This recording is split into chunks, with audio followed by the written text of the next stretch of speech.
Today we're going to answer the question, at least in our minds, of why we switched from growing full-size Partridge Chantecler chickens to Bantam chickens, and also why we chose to raise Silkies over any of the other Bantams.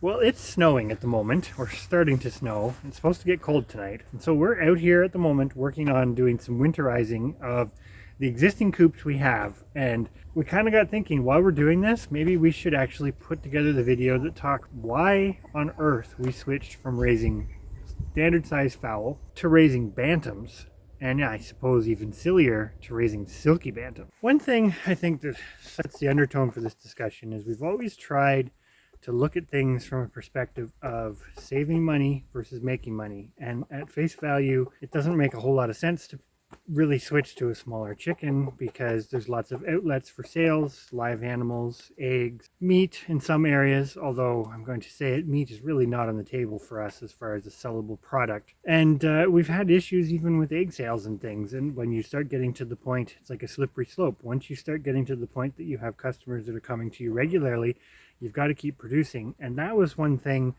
the way we were managing the birds, because we didn't like them, we didn't keep them in a housing where it was conducive to actually getting eggs all winter. Regardless of all of that, there was always challenges to that, and we always kept going back to just, this is for us to feed ourselves. So with that undertone, why did we choose Bantams, or why did we switch to Bantams, and why did we do it now?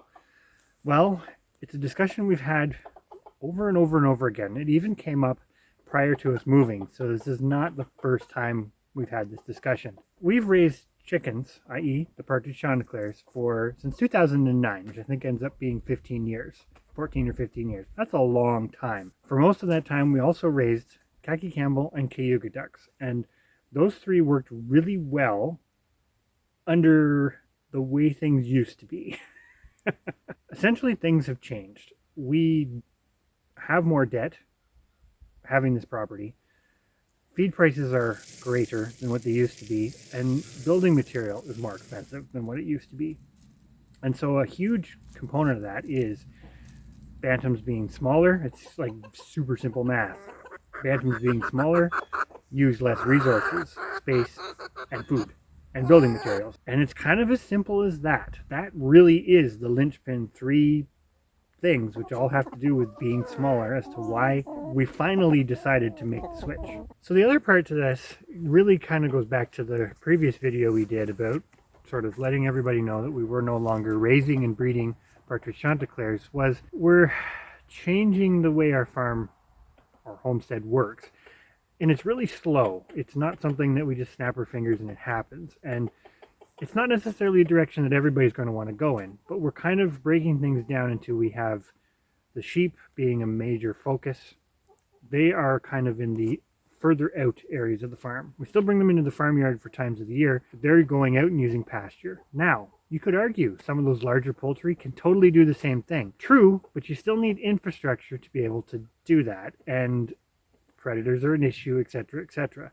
On the flip side, we've really concentrated our garden effort around the sort of inner circles of our home. And that right there is a big plus to the Bantams. They complement that a little better than the larger fowl. Tons of arguments against that exact notion, but because we keep multiple lines and multiple breeding groups, use natural reproduction, i.e. broody hens, etc., the smaller birds are less destructive, but are still able to be kept in that space.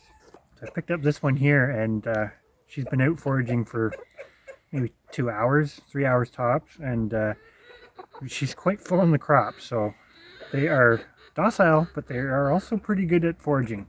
She wants down now, but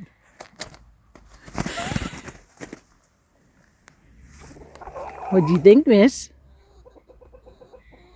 this is probably a good time to mention that we're not changing the fundamentals of how we do this. I think we mentioned in the last video that the fact that we could, and I stress the could, lock up Bantams so that if we have to, they're still happy and would still be productive, notwithstanding the fact that we still believe that when they're allowed out, able to forage, etc., etc., that they're getting so many benefits, which then translates into benefits for us in the food items. We're not saying that we are locking them up and that's the direction we're going. What we're saying is if we have to, which again, it's a space thing. It's a competition for resources. I'm rehashing a lot of the things that I've already said, but that's the fundamentals of why we're choosing bantams, because they are less consumptive of the resources that we have: time, money, effort, space. So chickens, of course, of any size are an important part of a homestead, an important part of your diet, because the vast majority of us probably eat a lot of eggs. And as I said in the last video, eggs are an important thing that, although yes, reptiles, turtles, snakes, lizards lay eggs, really when you're talking eggs in the food sense, at least where we live in the world, you're talking bird eggs. Now, there are other options to produce eggs. Like I said, we used to raise khaki Campbell ducks and they were a great option. But because of the fact that we've switched to a bird, i.e. a smaller bird that can be raised in confinement if we have to, the logical question that's going to come up is, why didn't we think of raising quail? And the reality of it is we did, and we had some really lengthy discussions on this, and maybe we'll do a podcast comparison of sort of what we were thinking when we had those discussions. We've never raised quail, but the more we look into it and the more we talk to other people who have, the big hurdle there was you were pretty much tied to an incubator. So essentially, whether we chose quail or we chose Bantam chickens, we knew we were going to have to do some retrofits to the existing infrastructure we had. I'm not going to lie, I don't think our infrastructure and what we had set up was sufficient or even ideal necessarily even for raising the Partridge Chanteclers. It worked, but it definitely needed improvements, and the improvements it would have needed to get running up at the level that we would have liked / needed it to really were getting kind of cost prohibitive for us, which brings us back to the bantams. And when we were looking at the quail versus the bantams, we essentially were looking at, okay, we have X number of coops, we have X number of pieces of infrastructure, it's all going to need some retrofitting, but which going to be more cost effective? And obviously, we chose the Bantam chickens over the quail for that very reason, because we weren't allocating a large portion of the barn, for example, to quail production. And that's kind of how we steered away from quail and basically steered right into Bantam chickens. Bantam is just a size when it comes to chickens, and it basically just means little chicken. There's lots of Bantam breeds. There's lots of varieties that have standard breeds or big breeds that also have Bantam breeds. So when you're looking into Bantams or thinking about keeping Bantams, I'm going to say it, the information's a little bit tough because I find a lot of it's very generic, at least on the internet. And usually they basically, most of what you will find will tell you the Bantam version is pretty much exactly like the standard size version. That might be true, and might not be. I don't actually know the answer. But when it comes to the Partridge Chanteclers, there is a Bantam version, and we did consider making a switch. And there was sort of two ways to make a switch. One, we either purchase an entirely new flock, try to source enough Bantam Partridge Chanteclers that we could do that. Unrelated ones. Well, also, yes, unrelated birds, which we knew was going to be a challenge. Or two, we bred down. That can be done through selection process. And we really shied away from both because I'm going to say it, Partridge Chanteclers in general are rare enough. The Bantams seem to be even rarer, and probably because a lot of people, when they're thinking of raising chickens for food, don't think of raising Bantams, and therefore a lot of Bantams do end up kind of slightly pigeonholed into their more ornamental or pet quality. All that being said brings us right around to what probably to some seems like the most ridiculous breed we could have ever chosen, and why we chose Bantam Silkies over any of the other Bantams. It's because they're so cute. So reason number one why we went with Silkies, and it's a super obvious one, but it does come with a little bit of a story, for lack of a better way to put it, is availability. We did some looking. I'm going to be honest, folks. Even though we've kept the Partridge Chanteclers, we know somewhat what's going on in sort of the local environment as far as, you know, you're driving around, you see what other people have, you see what other people are putting for sale on things like Kijiji and local forums and that sort of thing. And the one Bantam breed that comes up time and time and time again is Silkies. They're really relatively common in our area. Now, they're not a commercial breed that people grow to sell eggs or sell meat or that kind of thing, but they really are one of those breeds that a lot of people just have them in their backyard. Well, from a homestead perspective, and kind of ignoring the pet side of it for a moment, that really got me thinking that if people can just have these in our area with the weather conditions, etc., and they don't all die, they still have them. They're not a lot of work, obviously, because I'm going to say it, to have just a pet flock in the backyard that's, not supposed to be heavy producing, they've got to be a pretty little drain on your pocketbook and your time and your resources, or you've got to really enjoy them. But all of those kind of probably combined together to make them very common in our area. And when we dug deeper into some of the other breeds, like I just said about the Partridge Chantecler Bantams, they're just not. And when you're looking at it from a perspective of trying to be somewhat resilient and also tap into a bit of a community, I will say right up front, we're not really part of a silky community at the moment. But that community does exist, even if they're not coherent. You have enough people around us that have them in a relatively short drive that you do kind of by default have a community of people that are silky enthusiasts, and that's a really good safety net to have. So another reason we chose them, and this kind of comes from our experience raising waterfowl, we really didn't want chickens that can fly. We wanted something that was a little easier to manage, which I know sounds like a cop-out, sounds ridiculous because they're chickens. Chickens are easy. But I will say, as a spoiler alert to some benefits that we've noticed after making the switch, Silkies are way easier to manage all around.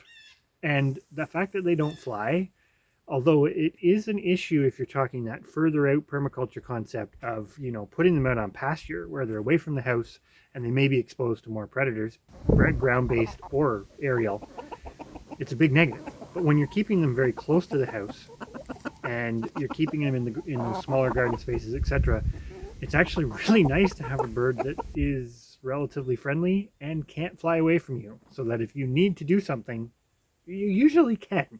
And so that was definitely a piece, but it wasn't the biggest. So a big negative that you will read about Silkies is it's plastered all over the internet that they're not cold hardy. They're not thrifty in that same way that the Partridge Chanteclers are conversely known for being, and conversely also plastered all over the internet. But I really got thinking about this because sometimes information isn't always exactly what it seems. And although we are making some changes to our coops, we're essentially retrofitting them with these windows that came out of our house. We're not fundamentally changing anything significantly. They're still going to winter in these buildings. The one thing I think people forget about Silkies is where they're from. Yes, they're all over Asia, but they are raised in parts of China that are very similar to where we live.